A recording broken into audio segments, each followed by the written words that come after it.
왕이 뭇 백성에게 명령하여 이르되 이 언약책에 기록된 대로 너희 하나님 여호와를 위하여 유월절을 지키라 하매 사사가 이스라엘 다스리던 시대부터 이스라엘 여러 왕이 시대와 유다 여러 왕이 시대에 이렇게 유월절을 지킨 일이 없었더니 요시야 왕 18째 해에 예루살렘에서 여호와 앞에 이 유월절을 지켰더라. 요시야가 또 유다 땅과 예루살렘에 보이는 신접한 자와 점쟁이 드라빔과 우상과 모든 가증한 것을 다 제거하였으니 이 큰 대제사장 힐기야가 여호와의 성전에서 발견된 책에 기록된 율법의 말씀을 이루려 함이라. 요시야와 같이 마음을 다하며 뜻을 다하며 힘을 다하여 모세의 모든 율법에 따라 여호와께로 돌이킨 왕은 요시야 전에도 없었고 후에도 그와 같은 자가 없었더라.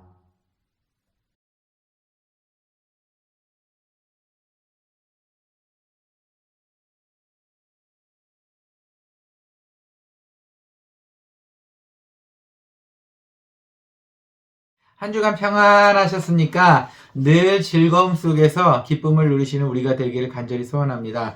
오늘은 성경 역사를 좀 한번 보려고 합니다. 오늘 이스라엘 배경을 좀 볼까 해요. 이스라엘은 솔로몬 이후에 결국 나라가 둘로 나뉘었습니다. 솔로몬의 아래 왕에서부터 둘로 나누어졌어요. 북쪽에 있는 이스라엘 민족과 남쪽에는 남유다, 유다 족속이 대부분이었기 때문에 유다 족속, 남유다라고 이름을 명명했습니다. 그렇게 북이스라엘과 남유다로 결국은 두 나라가 나뉘었어요. 같은 이스라엘 민족인데 우리 대한민국처럼 북과 남이 나뉜 것처럼 그대로 나뉘었습니다. 그렇게 역사는 흘러서 북이스라엘이 먼저 멸망을 하고 말았어요. 그리고 한 150년쯤, 200년쯤 채 안 되는 것 같은데 그쯤 뒤에 결국은 남유다도 멸망하게 됩니다. 꽤 오랜 기간이었어요. 이 두 나라를 거쳐간 왕들이 북이스라엘에는 한 19명, 남유다는 한 20명, 그래서 토탈로 한 39명쯤 이렇게 왕이 바뀌었습니다. 이 중에서는 40명 정도 되는 왕 중에 어떤 왕들은 하나님한테 칭찬받은 왕도 있었죠. 네. 하지만 칭찬받지 못하고 하나님이 봤을 때 정말 파렴치한 왕이라는 그런 왕들도 많이 있었습니다. 오히려 칭찬받은 왕보다 좀 안 좋은 왕들이 더 많았던 것 같아요. 그리고 오늘 성경에 나오는 오늘 주인공입니다. 오늘 주인공은 요시야 왕이에요. 요시야 왕은 칭찬받은 왕 중에 한 명입니다. 왕이 8살 때 왕이 되고 31년간 남유다를 다스린 16대 왕이었습니다. 좋은 왕이에요. 어떻게 보면 성경에서 가장 많은 칭찬, 가장 멋진 칭찬을 받은 왕이 아닐까 싶습니다. 23장, 25절 오늘 말씀의 제일 마지막 절입니다. 요시야와 같이 마음을 다하며 뜻을 다하며 힘을 다하여 모세의 모든 율법을 따라 여호와께로 돌이킨 왕은 요시야 전에도 없었고 후에도 그와 같은 자가 없었더라. 이것만 봐도 알겠죠. 정말 하나님께서 할 수 있는 칭찬은 제일 많이 한 것 같아요. 근데 이 칭찬은 요시야의 이야기가 22장, 23장 두 장에서 나오는데 이야기의 가장 말미, 요시야의 마지막 인생을 정리하면서 나온 칭찬입니다. 바로 그의 삶을 요약한 칭찬이기도 하죠. 그러면은 이렇게 칭찬을 받게 된 비결이 뭘까요? 네, 그것은 22장 첫 번 요시야의 이야기가 시작되면서 나옵니다. 22장 2절 말씀이에요. 요시야가 여호와 보시기에 정직히 행하여 그의 조상 다윗의 모든 길로 행하고 좌우로 치우치지 아니하였더라. 정직히 행하는 왕이었다는 겁니다. 정직한 왕이었다는 거예요. 그의 정직은 도대체 어떻게 정직을 이게 알 수 있을까요? 그의 정직을 통해서 요시야를 향한 하나님의 마음을 한번 알아봤으면 좋겠습니다. 요시야의 정직을 통해 하나님의 말씀을 나누는 시간이 되었으면 좋겠어요. 네. 가장 먼저입니다. 일괄적으로도 생각하시는 게 그거죠. 정직하면 가장 먼저 생각나는 것이 아무래도 금전적인 부분이 아닐까 싶습니다. 요즘에 있어서는 특히 금전적인 부분에 있어서 그걸로 사람의 신용을 판단하는 시대이다 보니 어쩌면 우리 기준에서 한번 요시야의 그 금전적인 정직에 대해서도 한번 볼까요? 그런 부분이 나와 있습니다. 그가 한 업적, 8살 때 되고 제일 먼저 한 업적이 뭐냐면은 예루살렘 성전을 복원한 이야기가 나옵니다. 무너졌던 예루살렘의 성전, 그 동안에 나쁜 왕들이 방치해 두었던, 하나님을 섬기지 않고 우상을 섬겼던 왕들이 무너지도록 방치해 뒀던 그 성의 복원을 시작한 게 바로 요시야 왕이었습니다. 그의 얘기는 바로 처음에 나와요. 그 당시에 성전에 들어가면 성전세를 냈어요. 우리의 헌금과 같은 겁니다. 그래서 생각보다 이 헌금세에 대해서는 아무도 건드릴 수가 없었어요. 이 헌금세의 사용 용도는 그때 당시에 제사장을 했던 사람들, 그 민족들에게 삭슬 주는 것, 먹을 수 있는 삭슬 주는 것과 그리고 그 성전을 위해 사용하는 그 부분이었어요. 하도 많은 사람들이 이곳을 오고 가다 보니 아무리 적은 돈을 냈다 하더라도 여기에 쌓여있는 돈은 생각보다 큰 돈이었습니다. 딱 열어봤을 때 우리가 헉 할 수 있는 액수예요. 이때 당시에 뭐 여러 가지로 냈겠죠. 근데 그 액수가 작다고 절대 생각할 수 없어요. 그런데 이 돈을 사용하라고 합니다. 이 돈을 묻지도 않습니다. 어느 정도 거쳤는지, 어떤 이유에서 거쳤는지 묻지도 않고 거기에 있는 돈을 모두 성전을 위해 쓰라고 이야기합니다. 돈 욕심이 있었던 사람이면 최소한 어느 정도 있는지 한번 카운트나 세나 봐라라고 말했을 텐데 아예 하나님의 돈을 건들지를 않았어요. 그리고 소위 우리가 말하는 그 건축하고 난 다음에 그 영수증 제출에 이것도 필요 없다고 말했어요. 왜냐하면은 요시야 왕은 그 건축을 담당하고 있는 사람을 철저히 믿는다고 성경에 써 있습니다. 22장 7절 말씀이에요. 그러나 그들의 손에 맡긴 은을 회개하지 말지니 이는 그들이 진실하게 행함이니라. 그들의 맡긴 은을 회개하지 말라는 이야기가 두 가지 이야기입니다. 남는 돈도 그들이 일할 수 있게 둬. 이런 이야기가 하나가 있고, 또 하나는 다른 한글 성경에 보면은 일하고 나서 그 영수증 쓴 것들 그거 다 필요 없이 그냥 나는 널 믿어. 이런 식의 해석이 두 가지가 다 돼요. 두 가지 다 좋은 의도죠. 두 가지 다 좋은 의도예요. 아마도 이런 생각이 듭니다. 정직한 왕 옆에는 정직한 신하들이 그나마 더 있는 것 같아요. 거짓을 행하는 왕 옆에는 그것을 빨아먹기 위한 거짓 신하가 많은 것처럼 정직한 사람 옆에는 정직한 사람이 늘 있는 것 같습니다. 다는 아니겠죠. 그것 때문에 실망하시는 분들도 많이 계시겠죠. 저도 한번 마당교회 지을 때 이게 몇 번 말씀드린 것 같기도 해요. 공사하는 사람을 구하기 위해서 참 백방으로 알아보았습니다. 그런데 저희가 처음에 공사 맡겼던 그 친구는 하나님을 정말 잘 믿는다고 막 떠들고 다니는 사람이에요. 아주 그냥 자기 입으로 막 늘 그냥 하나님의 뭐 얘기하고 막 하여튼 신앙에 대해서는 저희가 확실하다는 것을 보여주기 위해서 그랬는지 정말 자기는 그 하나님 믿는 거에 대해서 자부심도 느끼고 아주 맡기면 뭐라고 이렇게 자신 있게 떠들었던 친구가 큰 돈을 먹고 날라버렸습니다. 아, 참네. 네. 믿었는데 이런 현상이 일어나네요. 참. 여러분 주위에는 어떤 사람이 있나요? 믿을 만한 사람이 있습니까? 아니면은 믿지 못할 사람이 있습니까? 이렇게 생각하시면 될 것 같아요. 여러분이 믿을 만한 사람이면 믿을 만한 사람이 주위에 늘 있는 것 같습니다. 100%는 아니지만 여러분을 속이기 위한 사람도 있지만 그래도 믿을 만한 사람이 주위에 있다는 것입니다. 우리가 먼저 믿을 만한 사람이 돼야 한다는 그런 이야기도 되겠지요. 네, 어쨌든 요시야 왕의 금전적인 부분에 있어서는 투명했습니다. 그거 하나님의 것은 건드리지 않았어요. 정직했어요.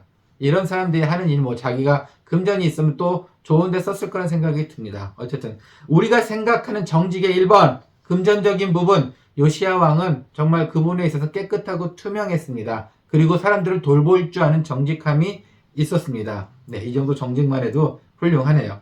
자, 그리고 요시야 왕이 가졌던 두 번째 정직은 그는 하나님을 두려워할 줄 알았다는 겁니다. 아마도 그를 정직하게 만드는 것은 어쩌면 하나님에 대한 두려움 때문일 거라는 생각이 들기도 합니다. 요시야 왕이 두 번째 사건, 첫 번째는 성전을 짓는 거고 두 번째 바로 이어지는 두 번째 사건은 하나님의 율법책을 듣고 그걸 발견했는데 그의 제자가 그걸 읽어줍니다. 그것을 듣고 나서 하나님에 대한 두려움을 느끼고 바로 회개를 했다는 겁니다. 우리도 그럴 수 있을까요? 하나님의 음성을 듣고 바로 엎드려서 회개할 수 있나요? 아니면 우린 이미 익숙해져서 하나님이 그 하시는 그 두려움보다는 헤이 우리 봐주실 거야 사랑의 하나님이시잖아 라고 혹시 우리가 교만과 방관 속에서 살고 있지 않은가요? 우리가 너무 하나님이 주시는 사랑에 대해서 남용하고 있지는 않을까요? 요시야 왕은 하나님의 말씀을 두려워했어요. 하나님이 사랑의 하나님이라는 걸 알지라도 하나님의 두려움을 알고 있었습니다. 요시야 왕은 아까도 말씀드렸다시피 22장 2절에서 이런 표현이 나와요. 다윗의 모든 길로 행하고 좌우로 치우치지 아니하였더라. 다윗과 비교를 한 왕입니다. 그만큼 훌륭하다는 이야기죠. 성경에 다윗과 비교한 왕이 3명이 나와요. 그 중에 하나가 마지막에 요시야입니다. 근데 그 중에 나머지 2명은 누구였냐면 여호사밧이라는 왕이에요. 하나님께 칭찬을 받은 왕 중에 하나입니다. 하지만 칭찬은 받았지만 여호사밧도 결국은 하나님의 사랑을 익숙해서 남용하지 않았나? 하나님께서 없애라는 우상에 대한 신당을 없애지 못했어요. 좀 아쉽죠?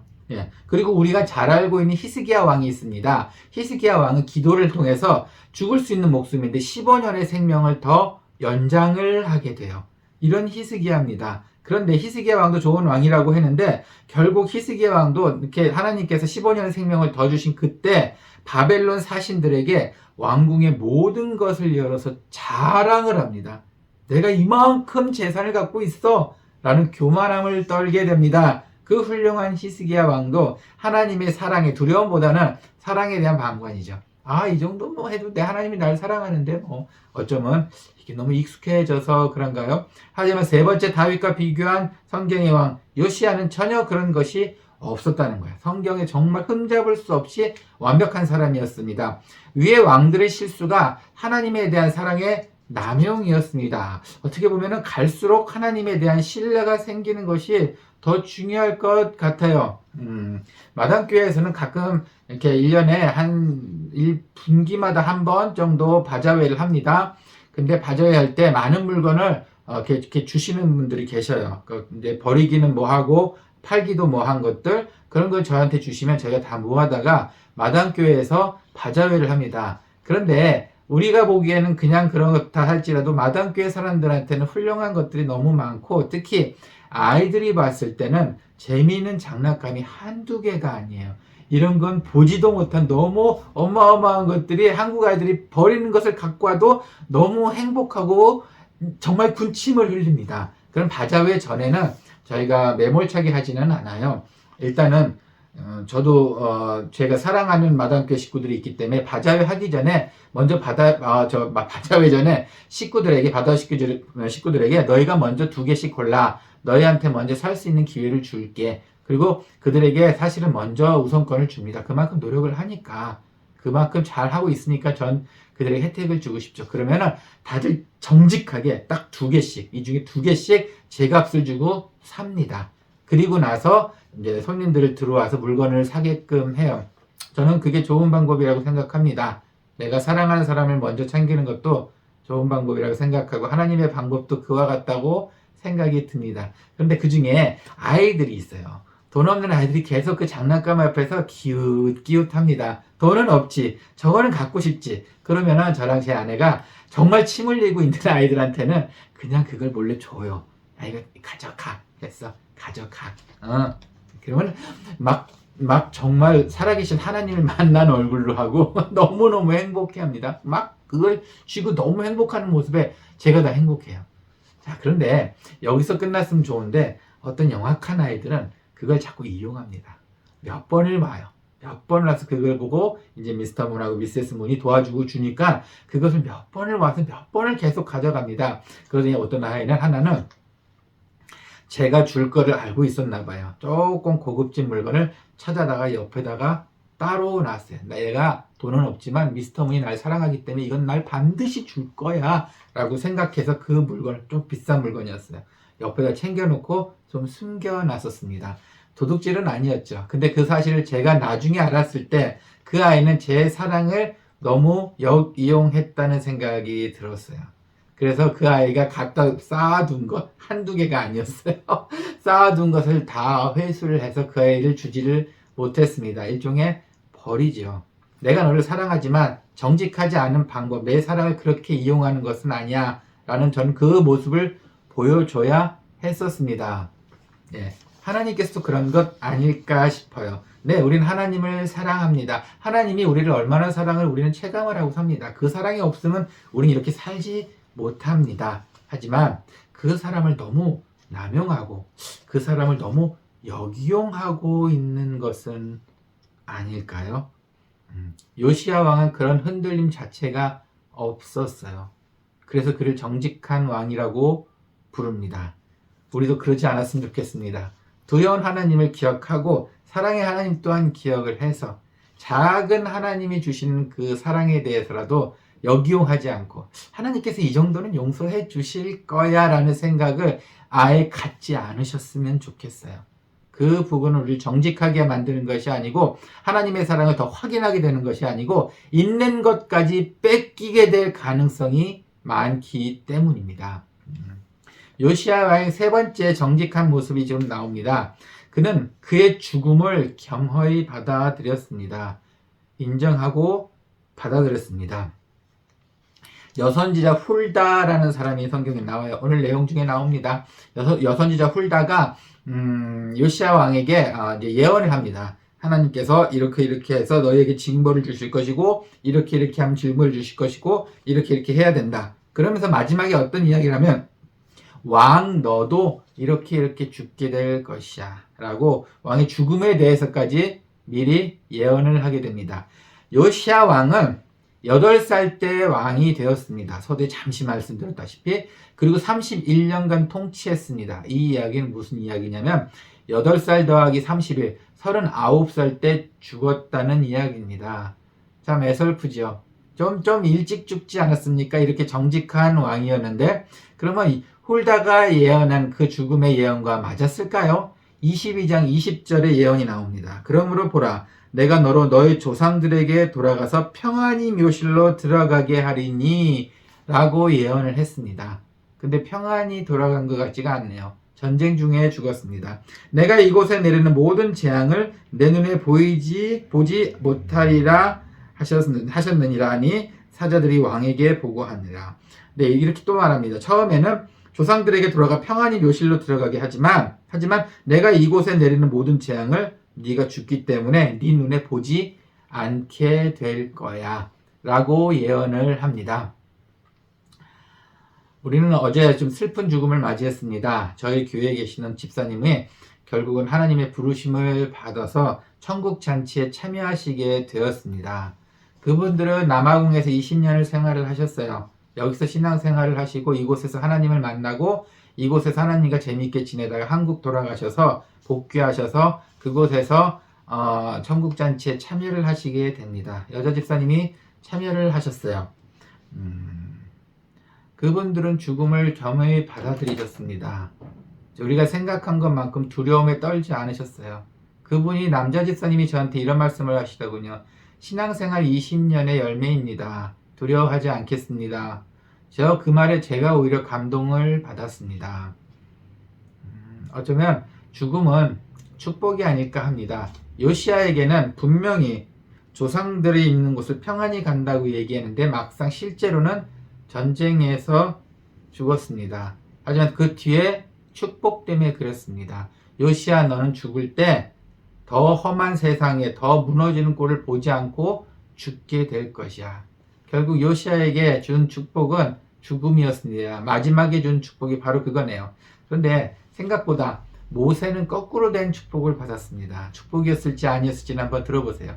모세는 하나님이 주신다는 꿀과 젖과 꿀이 흐른다는 가나안 땅 앞에서 너는 들어가지 못하고 여기서 죽게 될 것이야 라고 모세에게 이야기를 했습니다. 완전히 오늘의 내용과 반대된 거죠. 오히려 모세는 우리는 하나님께 혼났다는 이야기를 합니다. 하지만 요시야는 이의 죽음이 바로 하나님께 축복받았다는 이야기를 합니다.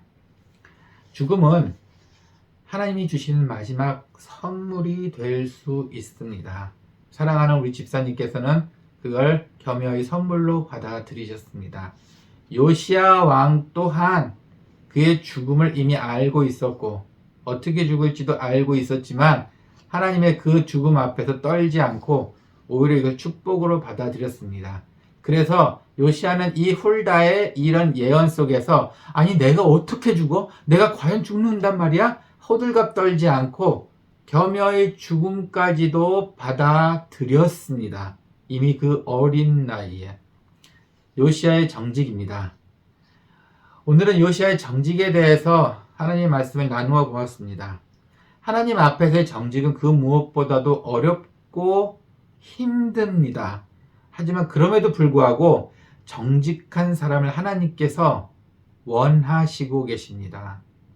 우리의 정직한 모습, 하나님 앞에서 그 정직한 모습, 죽음까지도 두려워하지 않는 정직한 모습을 하나님께 보이며 사는 그런 우리가 되었으면 좋겠습니다.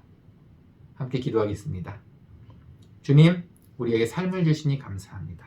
주님, 우리에게 기쁨을 주시니 감사합니다. 하나님, 우리에게 정직할 수 있는 기회를 주시니 감사합니다. 주님, 우리에게 죽음이라는 멋진 선물을 예비해 두시고 그 안에서의 삶을 자유롭고 멋지게 살 수 있도록 기회를 주시니 감사합니다. 겸허한 마음으로 하나님의 선물을 받아들이는 정직한 우리가 될 수 있도록 함께 해주시옵소서. 주님, 오늘 말씀도 감사합니다. 예수님의 이름으로 기도합니다. 아멘. 아멘.